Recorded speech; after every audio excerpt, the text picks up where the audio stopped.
partner with Axon, you immediately gain access to a full range of products and solutions designed to meet the complex needs of today's grower. We carry all major brands and sizes of tires and wheels. We specialize in large diameter wheels for large equipment.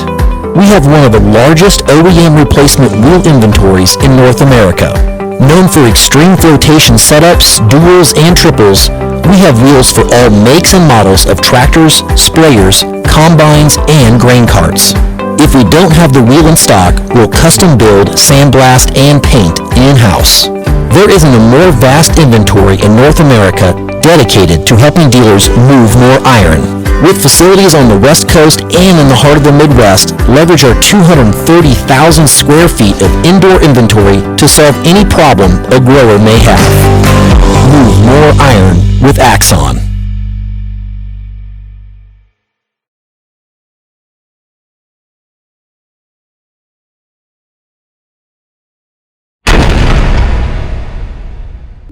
Moving iron.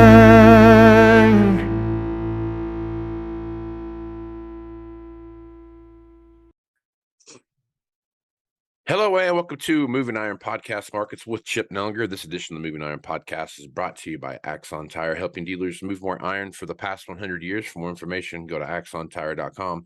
Axon Tire has a couple great gifts they'd like to give to the loyal listeners of the Moving Iron Podcast. One is an Alliance baseball cap and a flashlight, so when it's sunny out, you can not get sunburn on your head, and when it's dark out, you can see where you're going. Just send an email to marketing@axontire.com, and they'll send it over to you in the mail as fast as they can. Valley Transportation has been hauling ag construction equipment across the country for the past 33 years. Call Parker at 800-657-4910 for all your trucking needs. At Valley Transportation, our goal is to help you reach yours. Powered by Farm Credit, Ag Direct is built for today's agriculture. Simple applications, quick responses, competitive rates, and generous, flexible terms. Ag Direct offers buy, lease, and refinance options for almost all types of used equipment, new and used equipment, non-recourse and timely funding back to dealerships, plus sales incentives. No other ag equipment lender works like Ag Direct. Learn more by calling Ag Direct Territory Manager at 888-525-9805 or visit us at agdirect.com. Tractor Zoom has been accessed to over $20 billion in heavy equipment sales data. Tractor Zoom's Iron Comps is the industry's trusted solution for transparent equipment values and auctional price insights. This podcast is brought to you by Anvil AppWorks. The Dealer Connect CRMI app with integrated inventory management is an affordable Salesforce-based solution for your dealership. Create connected customer experience to transform how you work today. This podcast is also brought to you by Iron Solutions, powered by Randall Riley. I have Chip Nellinger here from Blue Reef Agri-Marketing talking about what happened in the marketplace. So, Chip, how you doing, bud? Doing well. Happy St. Patrick's Day, Casey. Right. You can see I'm wearing the very festive blue today. That's nice. That's good. That way, no one. Well, if you wear blue on St. Patrick's Day, no one pinches you. So keep everyone on their toes. That's right. That's right. You can see if they're colorblind or not, and then exactly. If they don't pinch you, they're colorblind, so you're good to go. So you're good to go. Yep. Tons of stuff to talk about here, man. We've seen a lot of things in the marketplace, whether we're talking about energy or we're talking about anything in the grains and what we see happening there. So let's start with the grains first. Let's talk a little bit about what you see happening right now in the grains. We saw some extensions in the Black Sea corridor. They're out asking today to get another extension for another 120 days out on that. I guess let's start there. What impact do you think that's having right now? A lot of that was already built into the market when this report came out. I guess long term, if you see something like this get re-signed for another 120 days on top of what we have here, seems like China's putting a lot of pressure on Russia to keep that gate open as much as they can. I guess what's your response to what you see happening right now, Chip? Yeah, right now it's still very much up in the air.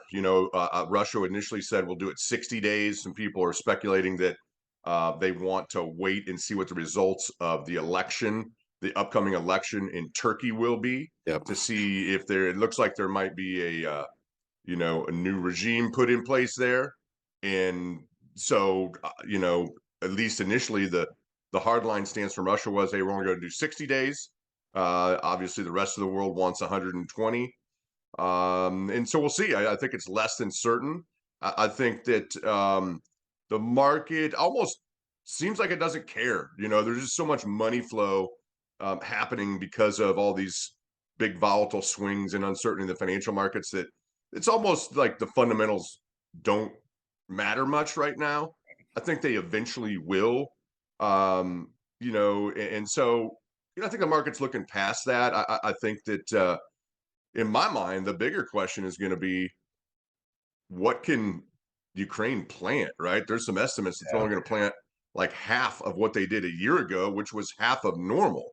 Right. And so, it's a train wreck out of Ukraine as far as their spring planting goes. Obviously, Russia would like that corridor open because they've been pumping a lot of wheat out onto the world market in spite of, these sanctions that are out there. They're putting crude oil out in the market. They're putting, wheat. They had a big wheat crop. And so, yeah, they would love that Black Sea to, stay open so they can put more of their products out on the world market, even if it's, kind of under the radar or, I don't know the term they use, the ghost ship that without a, national flag and Right.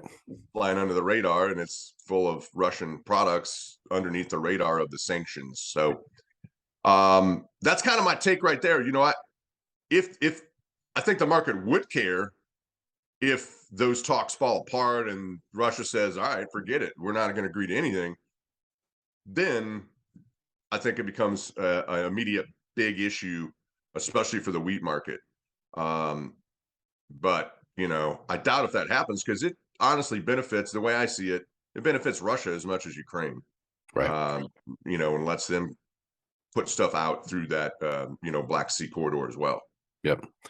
All right, let's talk a little bit about energy. So there's a lot of things hanging in the air right now where you could really see a potential bottom be put into that. And if you look at where we are with the strategic reserves and what the Biden administration said about, hey, once it gets below $70, we're gonna jump on this. We're gonna start making things whole again. Something about, what was it, 500 million barrels or something like that they've taken out of their strategic reserve.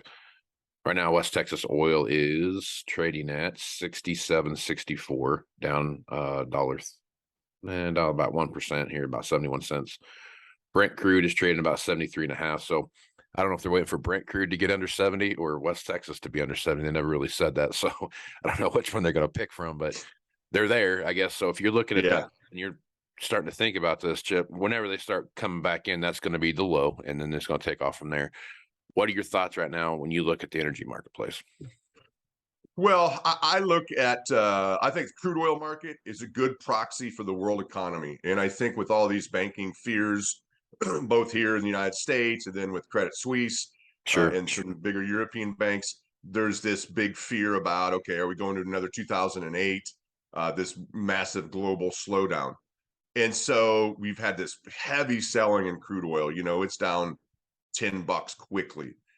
Might go down if they follow through and can get the amount bought that they sold out of the strategic reserve. Might go down as one of the better trades in history, right? Kind of like the Keystone Cops, right? They wow, we just made $20 on a half a billion barrels of crude oil. What a great trade. If that's a big if, they can get the trigger pulled. They're probably, picking away, I would guess, at hedges and picking away and kind of buying the break in here. I think it all comes down to money flow. If there can be some stability in these financial markets and we don't have this massive, hard landing, so to speak, there's a lot of things friendly out there to crude oil. You had some news here overnight or early morning about China reducing their reserve requirements for banks. China's trying really hard to get their growth in gear, and not that their growth in gear is like our growth on steroids. I mean, they were already growing, but they're really trying, it appears, to get their economy ramped up and juiced up. And if they're successful, they're already coming out of the COVID lockdowns. That's a lot of pent up energy demand in the world. And if this thing can find a bottom and then rally back north of where we broke out to the downside from, and I put that kind of line in the sand at $80, that's a long ways from here. But if you see that happen, that probably means that we're going to keep going. Inflation, probably comes back in vogue again. There's a lot of crazy things that can happen out here in these energy markets. Also, on the flip side of that, I think it'd be very bad news if we dip decisively under 60. If we got down into the 50s for very long, I think that's a really bad sign about maybe it is another 2008 type situation and we're coming into this hard landing and global economies kind of season up. So I think the crude oil market is important to watch from a lot of standpoints. I always have. And, I think it's, to me, just a good proxy for what's the general outlook for the global economy. And right now there's some questions to it. So it'd be nice to see us kind of get back up towards 80. If we break under 60 for very long and trade in the 50s, I think that doesn't bode well, and probably worse things are happening in the economy. Yeah. So that's my next question for that was you start looking at ethanol and you look at biodiesel and those kind of things that are out there, the different crush rates and stuff that we see happening. What's your opinion there, and how do you see that overly? I mean, because like you just said, if we start seeing the price of gasoline go way down, it's hard for ethanol to really, and biodiesel for that matter, to really start come in and start making the profits that they need to make to keep the doors open and keep the I don't know what's the word I'm looking for, to keep the train rolling, I guess. Yeah. Yeah, and that's a great point. I mean, that's the other thing that we need, the other reason why it's important to keep a close eye on the energy markets, crude oil in particular, is as it relates to this massive ethanol demand that we have built up and this massive, renewable diesel market that we're building. We just had within the last week a NOPA crush report, and a lot of people are saying finally it was a very large number.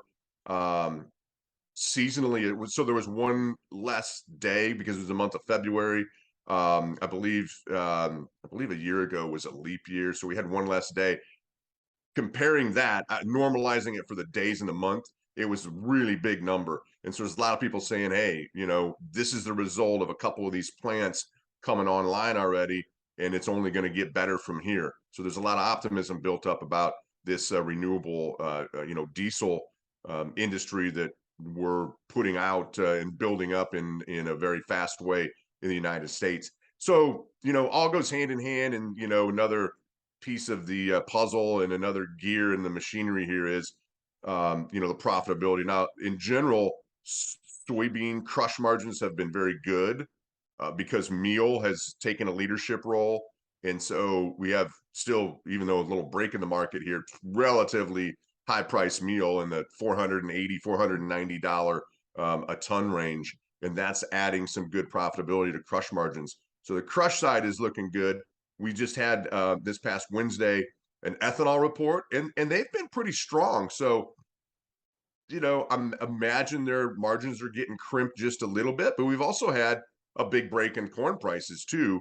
And so that goes in that mix as well. So definitely something to watch over the longer term, particularly the ethanol margins. But so far, it looks like we're holding things together, both on the crush side and the ethanol side. Now, if you stay under 70 for an extended period of time or break under 60, maybe then we're going to continue to crimp these ethanol margins, and that could result in some problems down the line.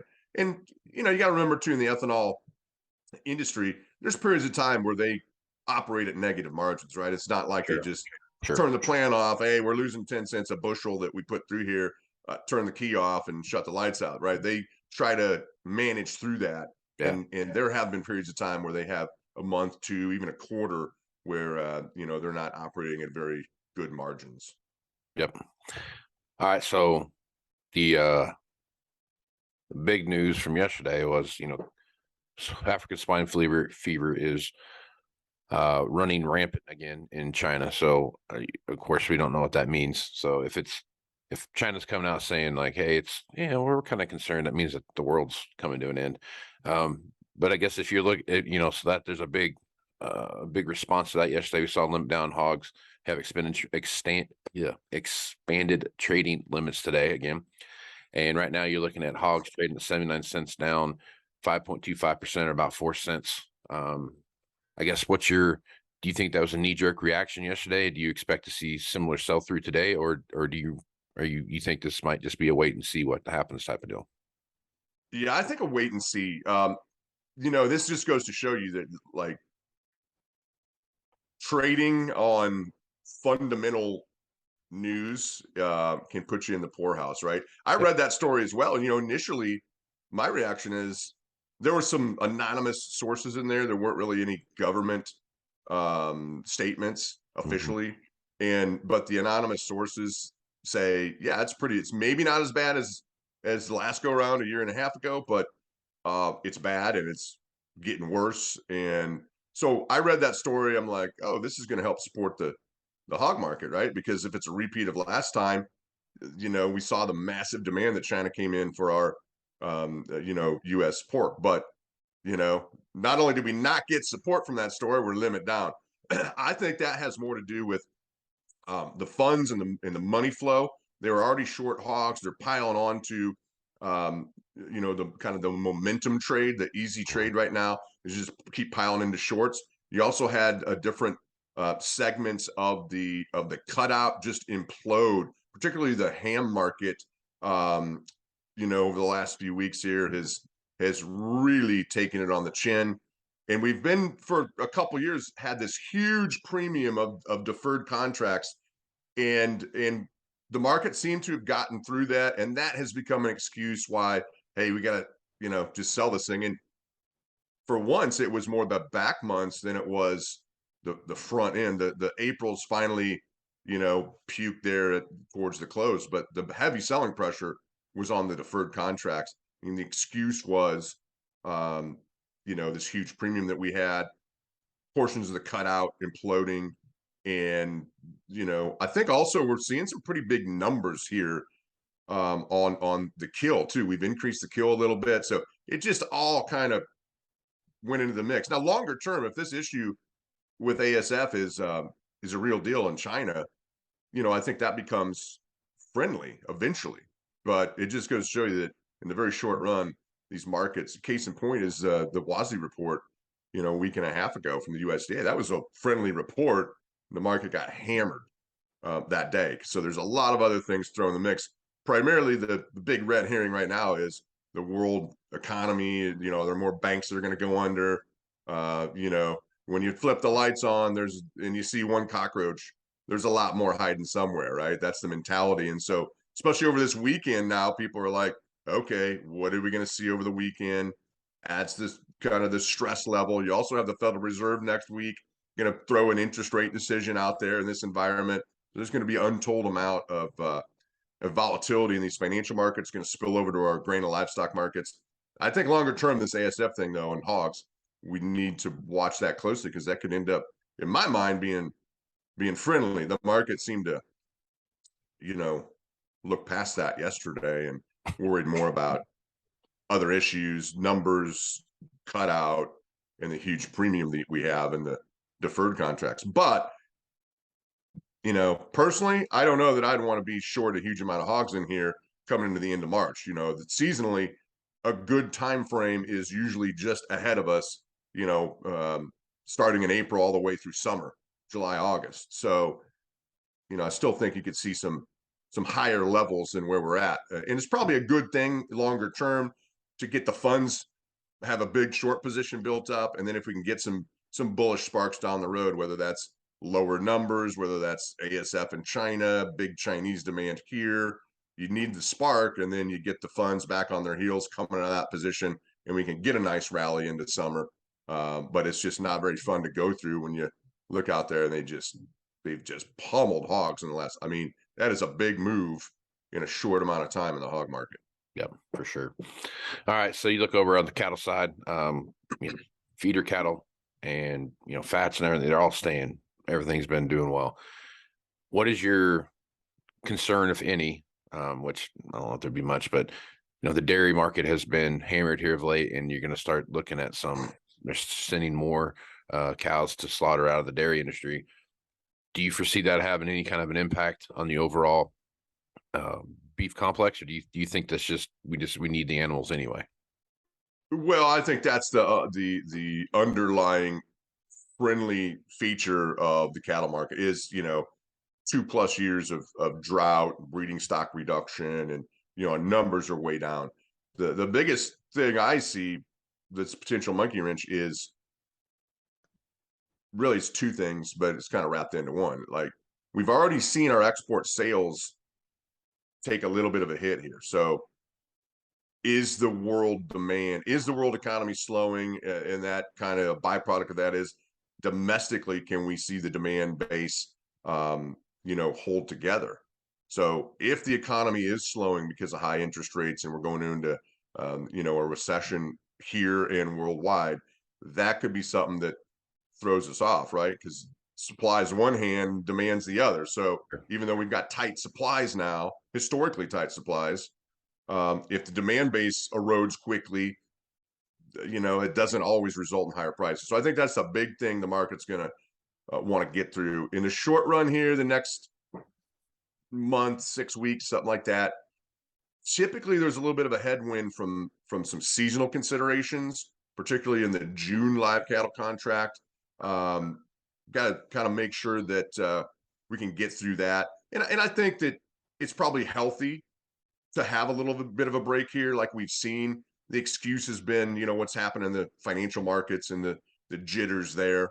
But the funds probably got a little bit ahead of themselves, had a big long position built up. Probably good to shake the tree a little bit and have a correction.